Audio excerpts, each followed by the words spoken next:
Assalamualaikum warahmatullahi wabarakatuh. Saya Daniel Hakim bin Muhammad Yasin daripada semester 7 nombor kad matrik KTD 190503014.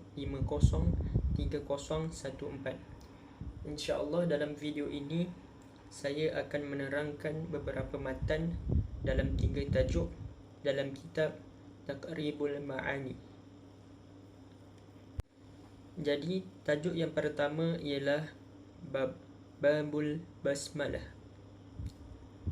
Jadi saya akan terangkan matan 1 hingga matan 4. Jadi matan 1 ialah wa basmala baina suratain bisunnatin rijalun namauha diryatan wa tahammula.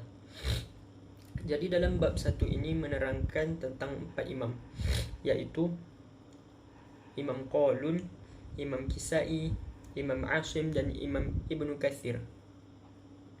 Jadi keempat-empat imam ini mereka membaca basmalah di antara 2 surah. Basmalah ialah bacaan Bismillahirrahmanirrahim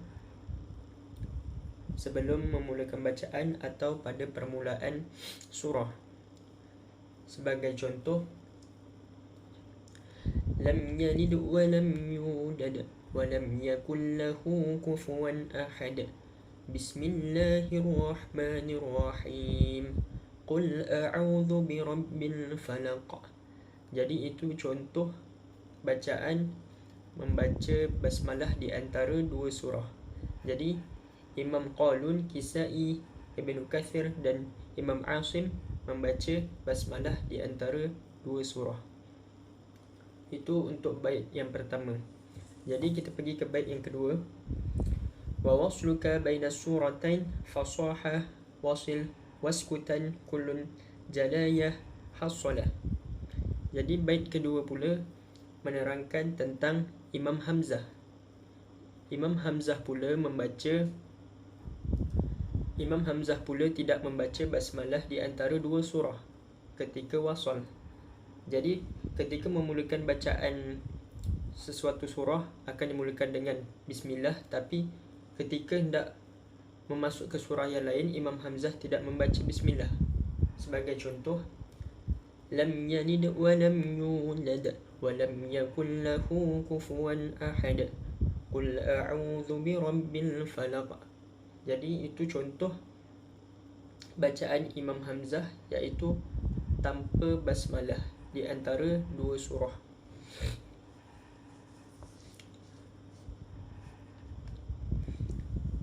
Jadi wasil waskutan kullun jalayah hasalah. Jadi ke separuh daripada ayat itu, wasil waskutan kullun jalayah hasalah, menerangkan tentang 3 imam yang lain dengan bacaan yang lain. Siapakah 3 imam itu? Ialah Imam Ibnu Amir, Warsh dan Abu Amrin. Jadi rumusnya ialah kaf untuk Ibnu Amir, jim untuk Warsh dan ha untuk Abu Amrin. Jadi bagaimana pula bacaan ketiga imam ini? Jadi mereka ini mempunyai 3 wajah, iaitu dengan bacaan basmalah, yang kedua bacaan tanpa basmalah di antara 2 surah, dan bacaan saktah tanpa basmalah di antara 2 surah. Jadi dia ada 3 kaedah. Sedikit tambahan untuk bacaan basmalah untuk Imam Qalun, Kisai, Asim dan Ibnu Kathir, mereka membaca di antara 2 surah dengan basmalah kecuali di antara sebelum surah Bara'ah ataupun surah At-Taubah, di antara surah Al-Anfal dan surah Bara'ah, kerana surah itu memang tidak dimulakan dengan bacaan bismillah. Sama juga dengan ketiga imam ini yang mempunyai 3 wajah, iaitu Imam Ibnu Amir, Warsh dan Abu Amrin. Mereka tidak membaca basmalah pada ataupun di antara surah Anfal dan surah Bara'ah. Jadi kita sudah tahu cara membaca dengan basmalah dan tanpa basmalah. bagaimana pula cara bacaan tanpa basmalah, iaitu saktah di antara dua surah. Jadi contohnya ialah lam yalid wa lam yulad wa lam yakul lahu kufuwan ahad. Qul a'udzu birabbil falaq. Jadi itu cara bacaan saktah tanpa basmalah. Jadi kita pergi kepada bait yang ketiga. Wala nassa kalla hubba wajhun zakartuhu wa fiha khilafun jiduhu wadihut tula. Jadi bait 3 pula menerangkan tentang imam-imam yang tadi, imam-imam yang membaca basmalah dengan 3 wajah, iaitu Imam Ibnu Amir, Warsh dan Abu Amrin. Jadi apa yang dia nak katakan dalam bait ketiga ini ialah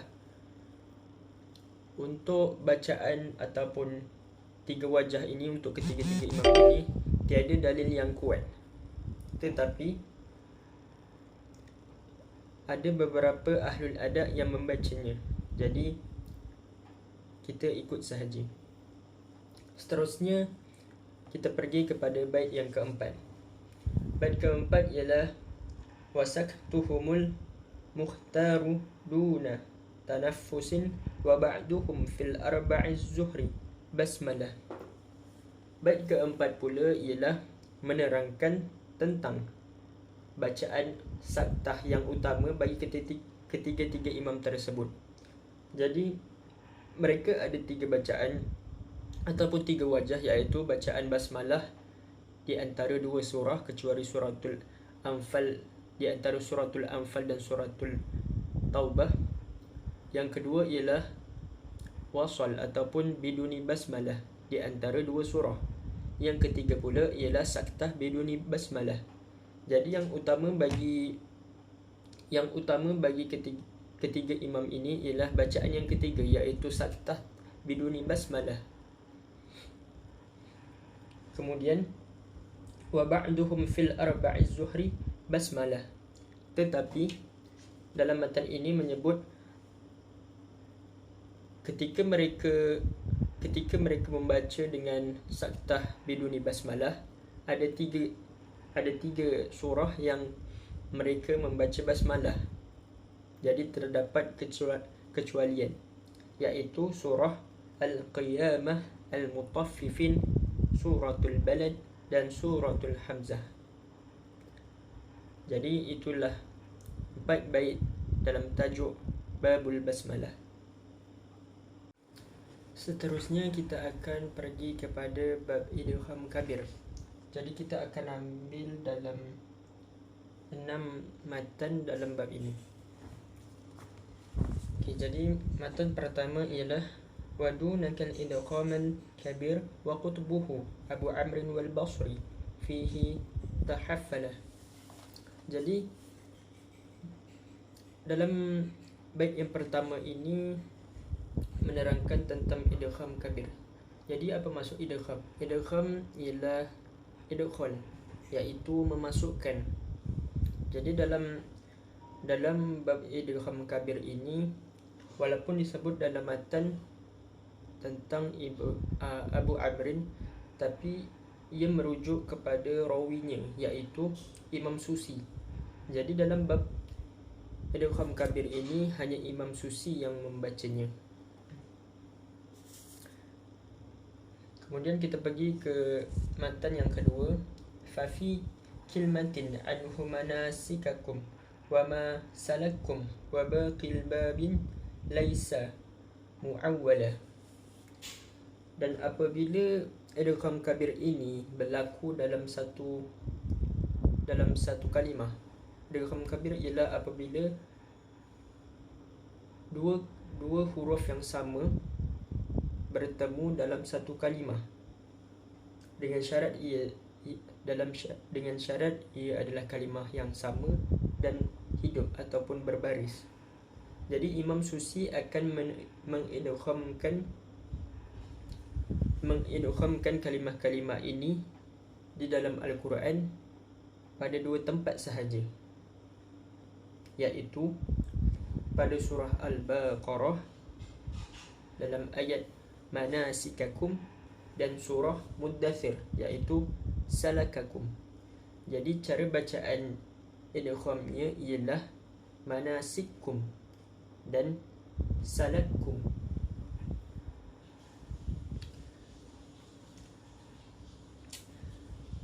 Dan selain daripada ini, Imam Susi tidak akan mengidghamkan kalimah tersebut ataupun huruf tersebut ke huruf seterusnya.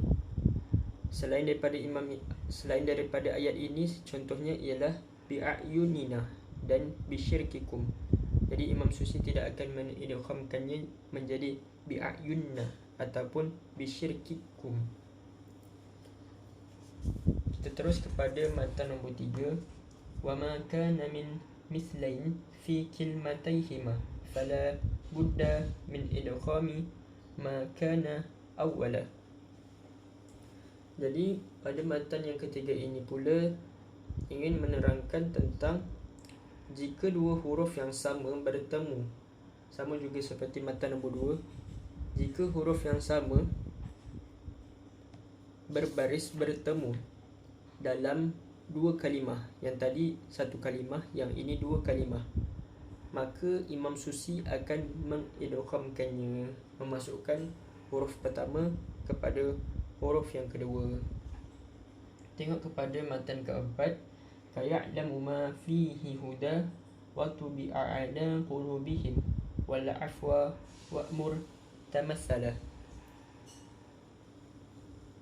Jadi matan keempat ini memberikan contoh pada kalimah kaya'lamu ma. Jadi Imam Susi akan mengidghamkannya menjadi kaya'lamma. Jadi di manakah syarat idgham kabir pada kalimah ini? Pada huruf mim. Jadi mim bertemu mim di antara dua kalimah, dan dua-dua ialah huruf yang hidup ataupun yang berbaris. Jadi kita pergi kepada matan yang kelima. Iza lam yakun ta mukhbirin aw mukhatabin awil muktasid tanwinahu aw musaqqala. Jadi terdapat pengecualian Imam Susi dalam mengidghamkan sesuatu kalimah itu walaupun ianya menepati syarat. Jadi bagaimana kita hendak mengenal pasti pengecualian kalimah tersebut? Jadi yang pertama ialah dalam kalimah itu terdapat ta mukhbir yang dhamir. Sebagai contoh, kuntu turaba. Jadi ta bertemu ta sudah cukup syarat, berbaris dan hidup sudah cukup syarat, tetapi ta itu ialah ta mukhbir, jadi gugur ataupun menjadi pengecualian untuk Imam Susi mengidghamkannya. Jadi yang kedua pula ialah terdapat ta mukhatab di antara dua kalimah tersebut. Sebagai contoh, afa anta tukrihun nas, afa anta tukrihun nas. Jadi terdapat dua ta yang hidup di antara dua kalimah, tetapi ta itu ialah ta mukhatab. Jadi gugur bagi Imam Susi untuk mengidghamkannya. Kemudian yang ketiga pula ialah tanda tanwin pada salah satu daripada dua huruf yang sama itu. Sebagai contoh, wasi'un alim. Jadi terdapat dua huruf ain di situ, tetapi ain yang pertama mempunyai tanda tanwin. Jadi gugur juga bagi Imam Susi untuk mengidghamkannya. Jadi untuk yang terakhir, yang keempat ialah terdapat tanda syaddah di antara dua huruf yang sama itu. Sebagai contoh ialah wa kharra raki'a, wa kharra raki'a. Jadi terdapat ra di antara dua kalimah tersebut, dan dua-dua juga ialah huruf yang hidup ataupun berbaris tetapi mempunyai tanda syaddah. Jadi gugur bagi Imam Susi untuk mengidghamkannya. Itu untuk matan yang kelima. Jadi untuk matan ke-6 pula, kakuntu turaban a'anta tukrihu wasi'un alimun wa aidan tamma miqatu musilah. Jadi matan ke-6 ini telah dibagi contoh daripada matan yang kelima itu. Takuntu turaba, itu ialah kalimah yang tidak boleh diidghamkannya. Seterusnya ialah a'anta tukrihu, itu adalah salah satu kalimah yang tidak boleh diidgham juga, sebab ada ta mukhatab, a'anta tukrihun. Seterusnya ialah wasi'un alim.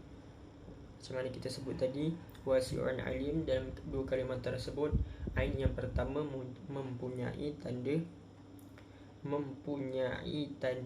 tanwin. Jadi itulah ke-6 matan dalam bab idgham kabir.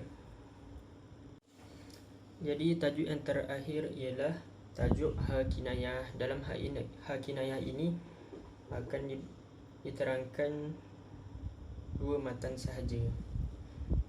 Jadi kita pergi ke matan yang pertama. Walam yasiluha mudmarin qabla sakin wa ma qablahu at-tahrik likulli usilah. Jadi ha kinayah ini ialah ha dhamir. Ha dhamir yang diambil daripada dhamir qaid, iaitu kata ganti diri nama yang ketiga, iaitu huma, huwa, hiya, huma, hum. Jadi di dalam Al-Quran ini ha kinayah terdapat 4 bentuk ataupun 4 keadaan. Jadi apakah keadaan itu?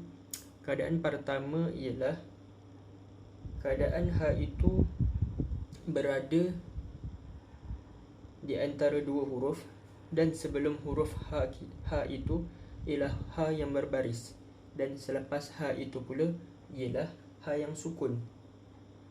Itu adalah keadaan yang pertama. Keadaan yang kedua pula ialah ha itu berada di antara dua huruf yang berbaris. Jadi sebelum ha itu huruf yang berbaris, dan selepas ha itu juga ialah huruf yang berbaris. Yang ketiga pula ialah ha itu berada di antara dua huruf yang sukun. Jadi sebelum ha itu huruf yang sukun, dan selepas ha itu juga huruf yang sukun. Yang keempat pula keadaannya ialah dia terbalik dengan yang pertama. Yang pertama ialah sebelum ha itu berbaris, dan selepas ha itu ialah sukun. Manakala keadaan yang keempat pula ialah sebelum ha itu huruf yang sukun, dan selepas ha itu pula ha yang berbaris. Jadi dia terbalik dengan yang kedua. Kita pergi matan yang kedua pula ialah wa ma qablahu at-taskin ibnu kasirihim wa fihi muhanan ma'hu hafsun aqwida. Jadi pada matan yang kedua ini pula menerangkan tentang dua imam, iaitu Imam Ibnu Katsir dan Imam Hafs. Jadi yang menerangkan iaitu Imam Ibnu Katsir. Ibnu Katsir yang membaca dengan silah pada ha kinayah yang berada pada keadaan yang keempat dalam Al-Quran, iaitu keadaan di mana sebelum ha itu ialah tanda yang mati, dan selepas ha itu ialah tanda yang berbaris. Kemudian wa fihi muhanan ma'hu hafsun akhwila. Jadi pada kalimah fi muhana, Imam Hafs membaca dengan silah dua harakat.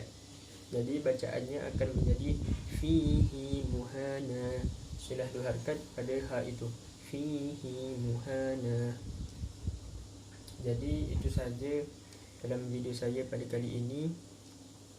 Jika ada yang terkurang mohon betulkan. Assalamualaikum warahmatullahi wabarakatuh.